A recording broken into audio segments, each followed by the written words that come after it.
اوس باید خلک داسې کنه چې لور ته ګرانه دا ډېره ښه خبره ده کتابونه لیکي کله چې ښځه راواده شوله او ښځې وایي کنه د ښځو کتاب د یوه خبره صحیح ده نور ښځې ټول دروغ وایي دا یوه خبره صحیح ده چې کله د ښځې اول لور وشي دا ښځه بختوره دا کتابونه لیکلي د ښځې چې کله اول لور وشي بختوره د خپله د هغې ته کار کوي د هغې ملګری پیدا شو او کتابونه لیکلي دي بیا کتابونه لیکي چې کله د ښځې یوه لور وشوه یوه دروازه د رحمت کلا شوه چې بله وشوه دوه کلا شي ما ته څه کوو ما ته چې کله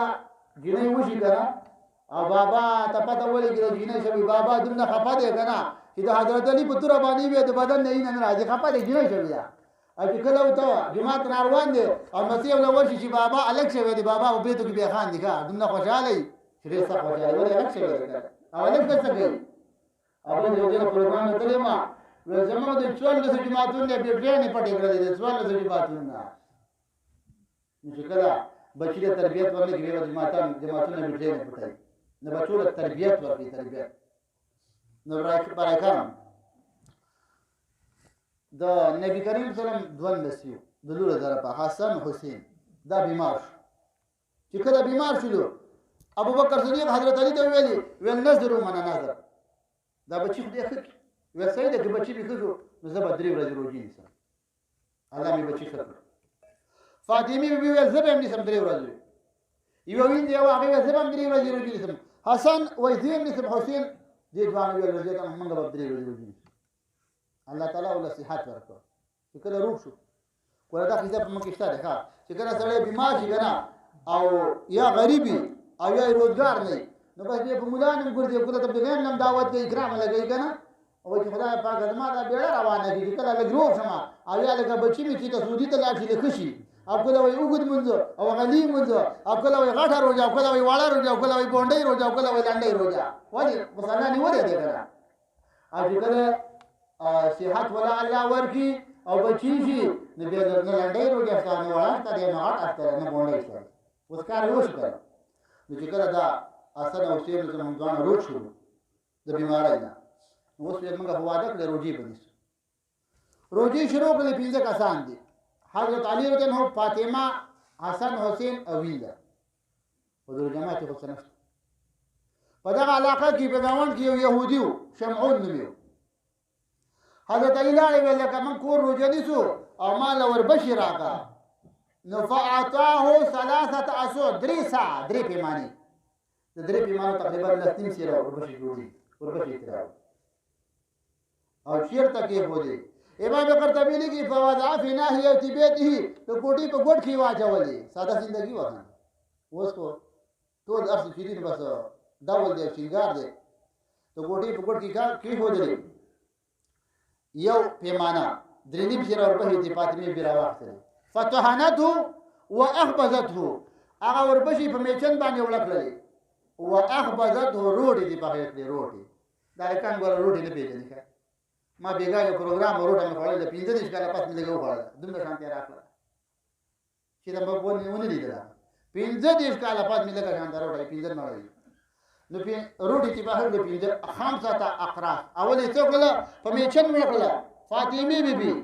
روزه په خله باندې به چې 15 او احمدت خمسه اقراص 15 کړي دي په هغه 15 روټ فلما صلى علي مع النبي د ماښام مونږ حضرت علی په جماعت کې وکړو د الله د نبی سره کور ته چې راغی نو طعام یې ته کېښود 3 قسمه طعام یو روټه الملح مالګه والجریش د وړو ثیاباتو ترکارۍ نه وي ښه روش هم نه وه هېڅ هم نه دا اوس چې موږ کوم خوراک کوو دا به پخوا باچانو کوو قاضي یوسف ته باچا ویلي قاضي یوسف ته د بادام حلوا یې جوړه کړې وه ویل دا حلوا په شپږ میاشتې په کال کې زه خورم خو زه یې نه خورم تا یې در کوم بادشاه به شپږ میاشتې پس حلوا خوړله زموږ ستاسو ورته بایي وشوله او که اوس مخکې سړي نه تپوس وکړي څنګه وایي ګزاره کېږي نو پته نه لګي وړه خو دې اسمان ته ورسوله او روش پهې ګرځي او کبابونه او هېڅ ځای نشته دی اوس هم یې ګزاره قرضه کېږي شکر نه ادا کوي موږ ډېر ناشکره خلک یو نو به هر حال 15 ککوړي دې په هکړه د حضرت علی د الله د نبی سره منځ وکړه د جمع کور ته چې راغی 3 قسمه طعام یې ته کېښود مالګه روټه او د وړو یو بد شانته ترکاري دې جوړه کړې وه نو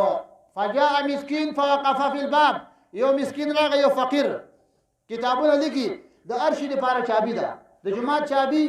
د مدرسې چابي د ګودام چابي ده او چابي د جنت د غریب سره مینه ده د غریب سره مینه کول دا مکمله د جنت چابي ده ما په غریب پورې خندا کړو غریب ته سپک نظر کړو نو به هر حال چې کله په دروازه کې ولېده نو سوالګر څه وایي انا مسکین من امة محمد صلی الله علیه وسلم والله انا جائع وإذا پیغمبر اسلام یو امتی ما فقیر ما قسم می پرد رب ذات باندې زوګه ما اطعموني اطعمكم الله من موائد الجنه مال ډوډۍ راکړي او الله دې تاسو د جنت وعده درکړي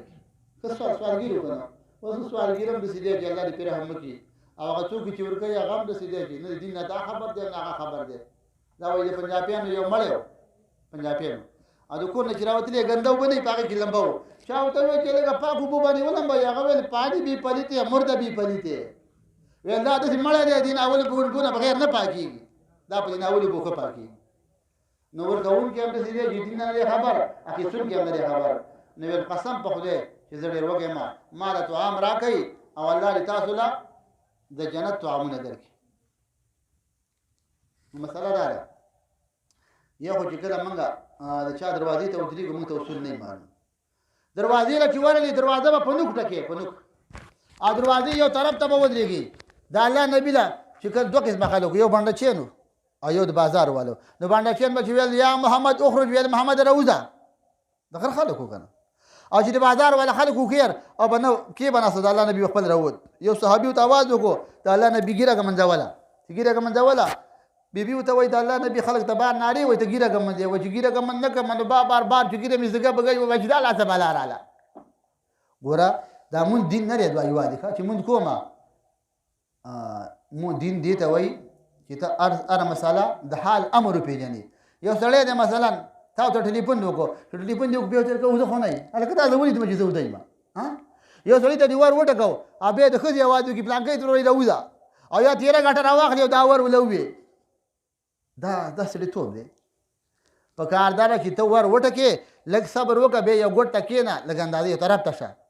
چې نو کور کې نظر نه لګي کتابونه کې یو سړی په کور کې دنه وکتل او خزر اوتله او دا مخې به پیداشکاري جوړولې دوک به وته دوک کار به جوړولې او دا سړی په سترګه کې وو دا سړی وړونکو نو خزه ګناګار نه دا سړی ګناګار دی منګه څه کوو کتابونه لګي د یو سړی وسوشي چې خدي ته ګوري او مخ ته واړی او به وسوشي او مخ ته وګوري او سره د قدرت او د نه ګوري مخ ته واړی الله به په هر ځل مخ اړول د خپل دیدار نصیب کړي جنید بغدادي یو بزرګو دا یو شاګرد د قران حافظ نو داغه په مخ یو ماشوم تیر شو خسته وډیر نو قران قاری ته وکتل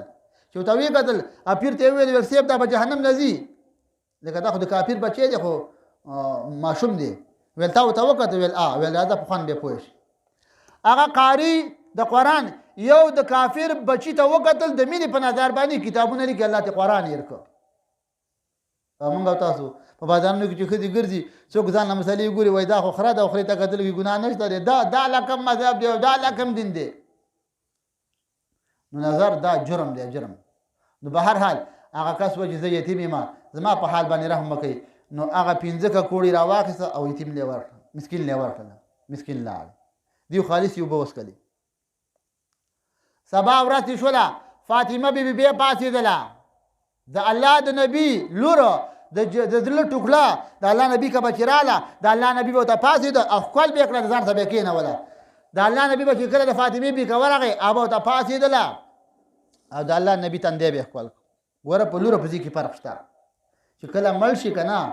نو د لور سورته یاسین راخ دی خدای پاک بابا وبخي حوالک لغونه بلای ور کړی دا هغه دې تنه دی وزګار چې خدای بابا وبخي هغه خو دې پیسې پیدا کړی دي مزي پکې دا یو نوجوانو امام بهقي لیکي دا پلار مرشه ار ورځ به قبر لورته پلار لبا امول لبا په هفته کې یو ځل ورځي قبر لا یو په هفته کې په کال کې څوک نه ورځي نو دا بار ورځ ورته ډیر ورځ نه راغی چې کله قبر خواته کېناسو او دغه سیناس لري خوب ولیده فشق القبر قبر تیر شو او د پلار دا پردي ختم شوی پلار ته ویل بچیا ډیر بي وفاني مخې براتلی اوس ملاقات نه راځي ویل پلار ته مایني ویل د الله بنده ته چې کله راشي دا ټوله مقبره ستا په انتظار چې دا به اوس کله راځي چې موږ ته د خیر ورسیږي نو قبرونه لځئ ښه دغه ته مه غواړئ امداد یې مه غواړئ چې ماله به هلک راکړي او داسې راکړي دا کیسې ته مه کوئ که نه خو مسله داسې ده صورت فاتحه ووایه صورت اخلاص ووایه او دې ټول مړي ته یې وبخه قبر به در په یاد شي نو قبر له موږ نه ځو یو هفته کې یو ځل د مور او پلار ملاقات ته تللي امام بهقي بیا لیکي یو سړی دی او د هغه نه مور او پلار خفه مړه شول پلار یا موت خفه مړه شو بس حق دی ګناهګار دی د یو کار وکړو د پلار د مرګ نه وروسته په پلار باندې روپۍ وي او یا یې د میراوار ځمکه نیولې وه د میراوار ځمکه کې ګناه نشته ښه پوهېږئ که نه چا چې د میراوار نه ځمکه نیولې که نه ګناه پکې نشته یا یې د میراوار نه ځمکه نیولې وه پلار او د څه کړله هغه ځمکه یې ورکړله پلار خو داسې و دا کله چې دا پلار مړ کېده نو دا زوی خو زوی نه خوشحاله تللی و خو دې پلار یې جرمونه کړي وو زوی ویل چې پلار نه ناسم خفه تللی د پلار قرض خلاصوم یو بیا ویل چې لکه دې پلار نه په هفته کې هره ورځ قبر له به ځم دوه او درېیم ویل د پلار یاران چې دي د هغه سره به زمینه کومه نو پلار دې په قبر کې خوشحالېږي کتابونه لیکي یوه مسله بله ده پلار چې لاړې خوشحاله خو پلار باندې قرض و د پلار قرض خلاص نه کو د پلار د یارانو سره کور نه کو او پلار مقبرې له په هفته کې نه ورتلو که پلار یې په قبر کې دی او وفات شوی دی نو هغه به ترې خفه دا زوی به د پلار نه اخلي نو برای کرم د پلار خیر ساتئ د هغه د یار خیر ساتئ نبی کریم سلم به د خدیجة الکبرا امدولې راغونډې کړې ډوډۍ به یې ولکوله نو بنیادي مسله دا ده چې کله دویمه ورځ شوله فاطمه به یې پاڅېدله فطحنته هغه وربشې یې وړه کړلې واخبزت منه 5 اخراس 5 روټۍ پخې کړې روټۍ فلما صلى علي مع النبي حضرت علي ما خامنځو کو د الله د نبي خو سره جمعه کور ته چې راغی نو څوک راغی فجاء یتیم یو یتیم راغی کتابونه لیکي په کوم کلي کې یتیمي او خلکو سره احسان کوي دغه کور الله تعالی ته په ټول خلکو خوښ دی د یتیم جړه اسمان ته داسې روانه وي لکه د اور بڅري نو د یتیم سره ظلم مه کوئ څوک چې د یتیم مال خوري فانما یاکلون فی بطونهم نارا هغه په خېټه کې د اور سکروټ یې اچوي څوک چې د یتیم مال خوري نو بس یتیم مه درې په دروازه کې او ویل زه وږی یم اطعموني اطعمکم الله من موائد الجنه ویل ای خلکو زه وږی یم استشهد والدی یوم العقبه د عقبې په جنګ کې مې پلار شهید شوی دی زه یتیم یم زما په حال باندې رحم مه کوئ او مال څه راکړئ دغه 15 کوړي راواخیسته یتیم له ورکړل الله نبی اختر پر ورځ روانه مانځل تلو نو عائشې بیبي ته ویل د الله نبی ته جو مانځل زید اختر په کور کې زموږ غریبانان کونډې راځي او هېڅ هم نشته دی موږ به دې کونډو له څه ورکوو موږ به دې یتیمان له څه ورکوو الله نبی ویل چې نشته زه څه وکړم مثه جومات له لاړې کله چې د الله نبی کور ته راغی نو خلکو له عائشې بیبي هر څه ورکول یتیمانو له کونډو له غریبانانو له فقیرانو له الله نبی ته ویل عائشې بیبي دا د کوم دی نو زه خو چې کور ته تللم ما د کور نه جومات ته هېڅ هم نه و د الله نبي ته ویل عائشې بیبي دا د کوم دی نه عائشې بیبي ته ویل د الله نبي ستا یو صحابي دی عثمان نومې دی عثمان بن عفان مالداره سړی و هغه د اختر په ورځ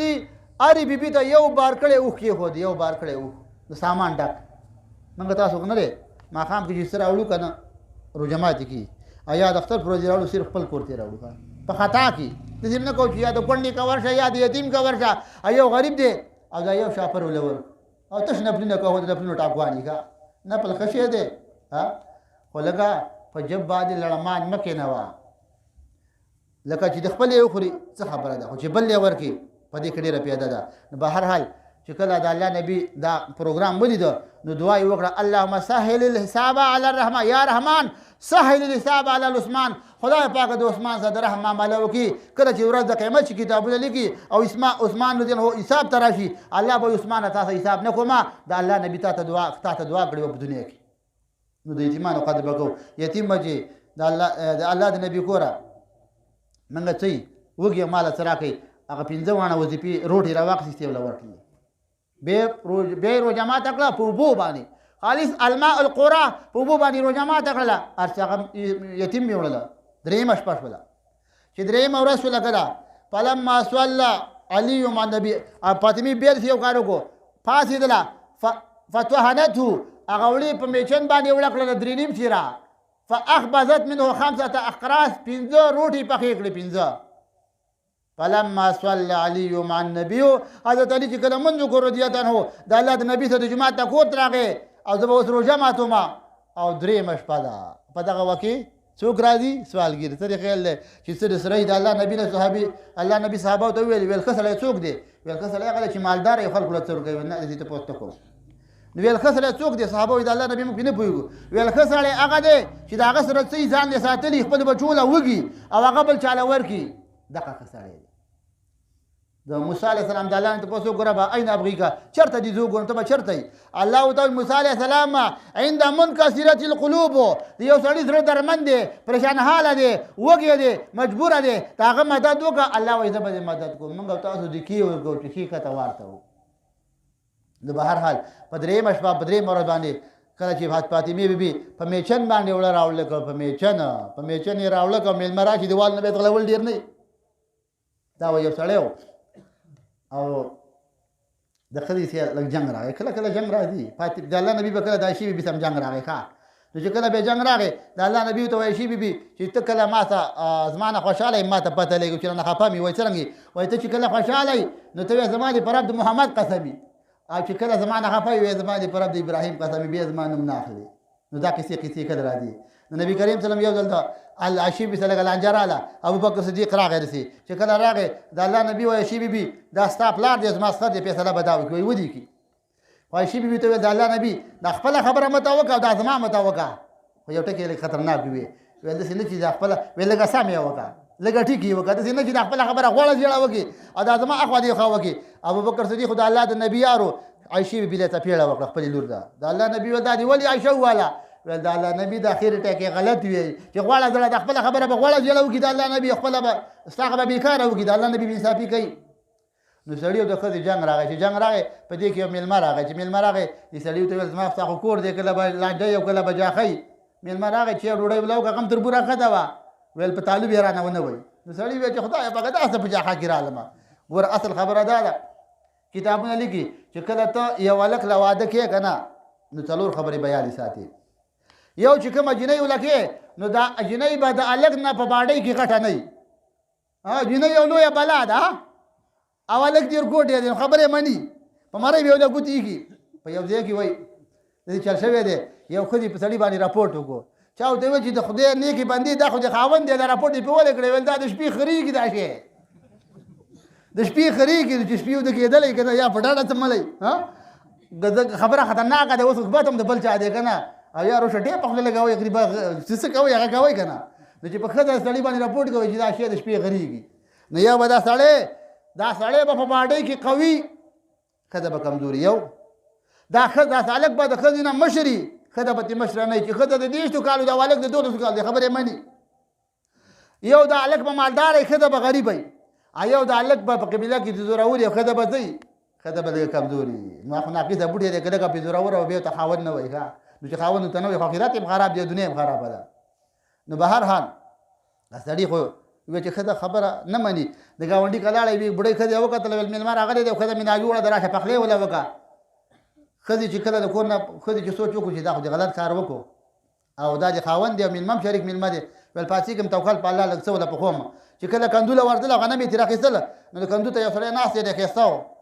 ښایسته شکل یې ښځې ته ویل ته څوک وي ستا زما څه څه ویل څه شي کې ویل دې ته نه کندونه وړه راخلم ویل څه پې کې ویل دغه ګاونډي کې وړم برکت یې وړم نو ښځې ویل چې برکت یې رانه ویوړ دا خو ډېره عجیبه خبره ده نو ښځه پوهه شوله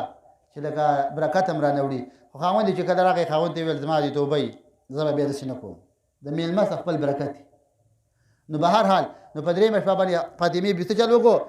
هغه وړې د وربشو میده کړله په میچنه 5 کاکوړې ترې پاخه کړله کله چې حضرت علي مونځ وکړو د الله د نبي سره میدان ته چې راغی 3 قسمه یو مالګه وه یو الجریش هسې د وړو بد شانته و او یو روټي وي هغه چې ته کېښودلې نو فجاء اسیر قیدي را خلاص شوی و په دروازه کې ودرېده د الله طرفه امتحان دی ویل السلام علیکم یا اهل بیت رسول الله ای د الله د رسول کوره انا اسیر زه قیدي مه را خلاص شوی یم اطعموني اطعمكم الله من موائد الجنه ویل ما له ډوډۍ راکړي او الله دې جنت طعامونه درکړي نو دا ډېره ګرانه خبره ده نو په هغه ورځ 3 ورځې باندې سفر کړله څلورمه ورځ چې شوله د الله نبي راغی د حضرت علي راغی د الله د نبي خواله او د یو لاس نه حسن نیولې د بل نه حسین نیولې د الله نبي چې په کله نظر ولګېده د الله نبي خفه شو ویل خدایه پاکه داسې حالات زما په بچو باندې راغی چې حسن او حسین د لوږې نه مري. نو د الله نبي حضرت علي ته وایي چې راځه ځو د فاطمې خواله. د الله نبي فاطمه څه لیدل چې هغه څنګه وي چې کله د الله نبي د فاطمې خواله راغی وقد لصق بطنها بظهرها کتابونه لیکي د خېټه املا یو ځای شوې وه د لوږې نه وغارت عینیها فی وجهها او دا سترګې په دې مخ کې ورننوتلې وې جوړې شوې وې. د الله نبي په خفه شو پریشانه شو د الله نه سوال کوي خدای پاکه ان آل محمدا یموتون من الجوع خدای پاکه زما اولاد دا د لوږې نه مري